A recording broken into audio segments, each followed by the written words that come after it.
Buenas tardes, buenas noches, buenos días. No sé en qué horario me estén viendo. Espero que se encuentren bien. Mi nombre es Daniel y bueno, gracias a Dios me permitieron compartirles lo que es la lección de Lucas. Y para este tema, primero vamos a analizar el autor. Es un libro interesante. Y bueno, con respecto al autor que es Lucas, tenemos que él fue un médico. En su tiempo fue un médico erudito en su ciencia, nacido en Antioquía, no era judío y acompañó a Pablo en algunos de sus viajes. Prácticamente pudo convivir con los apóstoles y bueno, eso es lo que se puede decir del autor. Sin embargo, lo más importante es que escribió dos libros del Nuevo Testamento, es decir, uno que es el que lleva su nombre, el Evangelio según San Lucas, y el otro que es el libro de los Hechos.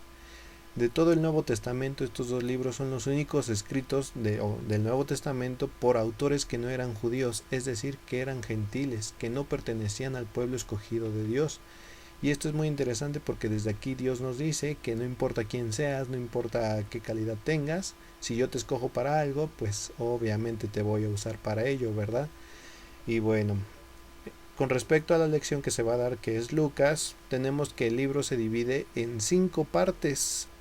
Las dos primeras yo se las voy a dar para el tema de esta lección. Sin embargo, las otras tres se las va a dar Karina la siguiente semana, que es cuando le toca la siguiente parte de la lección. Ahora, estas partes corresponden desde básicamente la vida de Juan y la vida de Jesús hasta antes de su ministerio. Y bueno, para empezar quiero aclarar una cosa. El libro de Lucas fue escrito para una persona llamada Teófilo. Teófilo era una persona que no conocía de Dios, era una persona pagana. Prácticamente quería conocer de Dios, él quería saber qué onda con ese movimiento que estaba surgiendo en aquel tiempo, en un tiempo en el que las personas empezaban a decir que Jesús era el Mesías, que había muerto y resucitado el tercer día. Todo eso Teófilo le preguntó a Lucas y Lucas escribió estos dos libros, Lucas y Hechos, para comentarle a Teófilo estas grandes cosas. Como les dije, Dios lo usó para grandes cosas. A lo mejor él no pensó que iba a ser usado para esto. A lo mejor él no pensó que lo que él escribió iba a ser estudiado por los cristianos 2000 años después. Es interesante saber esto porque pues prácticamente nos muestra el poder de Dios y la forma en que puede obrar, ¿verdad? Ahora, en relación a lo que estábamos viendo, me voy a enfocar las dos primeras partes de las que les voy a hablar. La primera es sobre el nacimiento de Juan y el nacimiento de Jesús. Lucas nos hace una forma detallada de estos dos acontecimientos y lo que me parece importante resaltar para ustedes y en estas condiciones en las que vive el país es resaltar lo siguiente. Los nacimientos de ambos personajes, es decir, de Jesús y de Juan, es que tienen una similitud impresionante. Juan fue anunciado por un ángel, por el ángel Gabriel, al igual que Jesús. Sin embargo, Juan es 6 meses mayor que Jesús. Entonces se le apareció primero a los padres al papá de Juan. El papá de Juan se llamaba Zacarías junto con su esposa Elizabeth. Sin embargo, el padre de Juan, Zacarías, era un sacerdote. Él conocía de la palabra, él sabía de la palabra de Dios, él servía para Dios, él trabajaba en el templo para Dios. Y un día, estando en sus labores, se le apareció el ángel Gabriel y le anunció esto, que su hijo iba a nacer, y que le tenía que poner Juan. Sin embargo, él no creyó. Imagínense, o sea, pónganse a pensar en esa escena. Suena totalmente incoherente. Una persona que conoce de Dios, que le sirve a Dios, que prácticamente toda su vida ha estado en comunión con Dios, se le aparece un ángel con un mensaje de Dios diciéndole que va a tener un hijo. Sin embargo, él no le cree. Qué gran incoherencia, ¿no creen? Y esto se debe por las limitaciones, porque no vio más allá. Él tenía unas limitaciones naturales que le impedían creer que él podía tener un hijo. La primero, tanto él como su esposa eran ya ancianos, y lo segundo, su esposa era infértil, prácticamente no podían tener hijos, pero él no vio más allá. O sea, prácticamente es como si tuviera una barda que le impedía ver más allá la promesa que Dios tenía para él.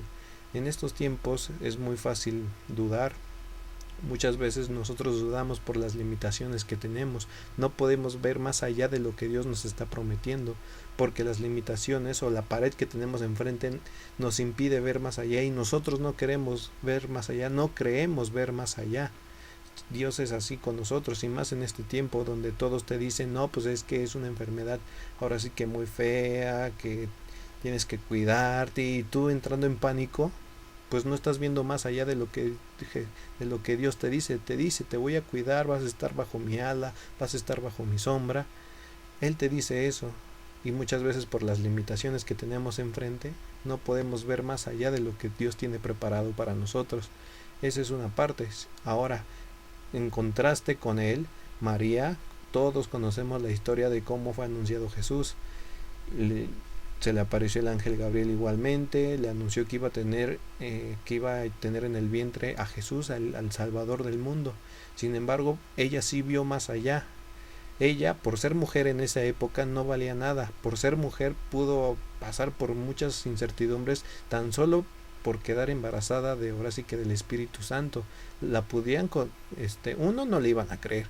Dos, la iban a apedrear. ¿Por qué? Porque iban a pensar que había cometido adulterio antes del matrimonio. Y aparte era una jovencita, o sea, tenía todas las de perder. Sin embargo, ella no fue como Zacarías. Ella tenía esas limitaciones, sin embargo, cuando a ella le fue encomendado, pues ahora sí que su hijo fuera el salvador de la humanidad, ella vio más allá, ella sí vio más allá, ella no se quedó con lo que tenía aquí a la vista en lo terrenal, ella fue más allá y creyó en Dios. Ella dijo, he aquí tu sierva, he aquí tu esclava, haz como a ti te plazca, haz tu voluntad, Señor. Nosotros tenemos que tener una voluntad como la de María. A pesar de que tengamos todas unas dificultades enfrente, tenemos que ver más allá, teniendo fe y esperanza en lo que Dios tiene para nosotros. Esa es la primera parte de lo que es Lucas. Tenemos que ver más allá a pesar de nuestras dificultades, a pesar de las barreras que tengamos enfrente. Ahora, en la relación a la segunda parte del ministerio de Jesús, me voy a enfocar en lo que fue la tentación de Jesús cuando fue llevado al desierto. Como sabemos, Jesús estuvo en el desierto 40 días, sin comer nada, simplemente así orando, pidiéndole a Dios y todo ello. Sin embargo, por la humanidad que él tenía, él padeció hambre. Y la forma en que se presenta aquí el diablo, en la forma en la que tienta el diablo a Jesús, es la misma forma en la que él te puede tentar. Por ejemplo, padeció hambre, ya tenía hambre, ya después de tantos días sin comer, pues obviamente uno ya tiene hambre. Se le apareció el diablo y le dijo, oye, pues si eres el Hijo de Dios, di que esta piedra se convierta en pan y come. Así ataca el diablo. Primeramente te va a atacar en tus necesidades. ¿Qué necesidades estás padeciendo hoy? ¿El coronavirus, la enfermedad, la pandemia? Si todos así te va a atacar el diablo. Oye, se nos están acabando los víveres. Oye, es que se va a acabar todo en el mercado. Oye, hay que ir a comprar, hay que ir a saquear los mercados para tener suficientes víveres. Aquí te está diciendo el diablo, vea, te está atacando en tu necesidad, está atacando la necesidad que a lo mejor puedes padecer. Sin embargo, Jesús respondió de una forma brillante. Él padeciendo necesidad, él teniendo necesidad, ¿qué fue lo que dijo? Es en el capítulo 4, versículo 4. Jesús respondiendo dijo, escrito está, no solo de pan vivirá el hombre, sino de toda palabra de Dios. ¿Qué nos está enseñando? Que él estaba dependiendo de Dios, no estaba dependiendo de las cosas materiales del mundo, estaba dependiendo de Dios y su confianza estaba en Dios. Así tienes que responder ante la primera tentación que te hace el diablo, porque no va a ser la única, y aquí nos los está mostrando Lucas. Después de esta tentación y viendo que el diablo no pudo con él, se fue en la siguiente. Quiso tentarlo dándole todo, quiso tentarlo dándole el poder de todas las naciones. Esto ahorita que lo digo suena muy ridículo. ¿Cómo le vas a dar el poder de todas las naciones al Rey de Reyes y Señor de Señores? ¿Cómo se lo vas a otorgar? Sin embargo, así lo hizo el diablo. Él te va a ofrecer a ti, te va a ofrecer todo lo que te puedas imaginar, te va a ofrecer ser rico, te va a ofrecer la carrera mejor pagada, te va a ofrecer a lo mejor que no te falte el amor.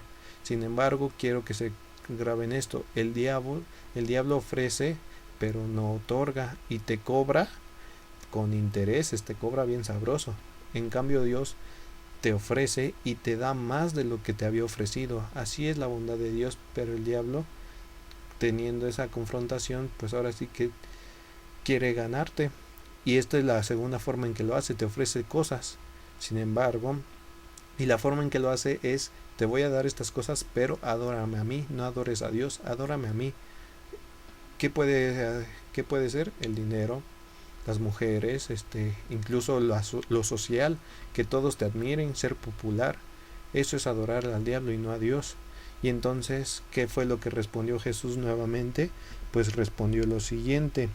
Respondiendo Jesús en el versículo 8 del capítulo 4, dijo: vete de mí, Satanás, porque escrito está, al Señor tu Dios adorarás y a Él solo servirás. Cuando el diablo te venga a enfrentar de tal manera, tú solo tienes que responder igual que respondió Jesús: vete de mí, Satanás, porque escrito está, al Señor tu Dios adorarás y a Él solo servirás.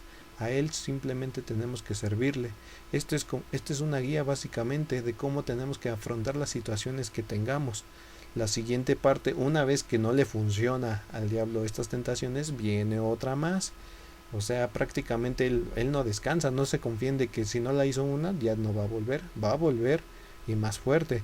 La segunda es, lo llevó lo llevó al templo, a la parte más alta del templo de Jerusalén. Hagan de cuenta, en nuestros tiempos vamos a hacer una semejanza, que por ejemplo te lleva a la torre latinoamericana, ¿no?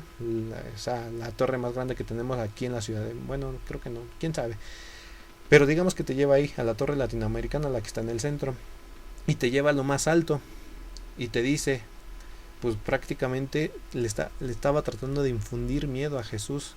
Dice, pues mira, salta y según dice la palabra, que Dios mandará a tus ángeles para que te cachen y no vuelvas a tropezar, y en sus manos te sostendrán. Ahí estamos viendo que te infunde miedo, te va a meter el miedo, así como ahorita. Oye, es que se están acabando las cosas. Oye, es que si tienes contacto con alguien te puedes contagiar de la enfermedad. No tenemos que ser así, no tenemos que tener miedo. El diablo te va a infundir miedo y luego de eso te va a atacar más fuerte. Te va a decir algo de la Biblia, porque el diablo conoce la Biblia completamente, se la conoce del derecho y al revés. Y lo que va a hacer el diablo es, oye, pues con toda esta enfermedad no dijo Dios que te iba a cuidar, no dijo Dios que iba a parar esto, no dijo Dios esto. Te va a argumentar muchas cosas. Es lo que veíamos en una clase. La palabra de Dios sirve para redarguir, para corregir, para redarguir, para argumentar en contra de esas asechanzas que tienes. El diablo te va a argumentar, y si tú no conoces la palabra de Dios, te va a tocar bien sabroso.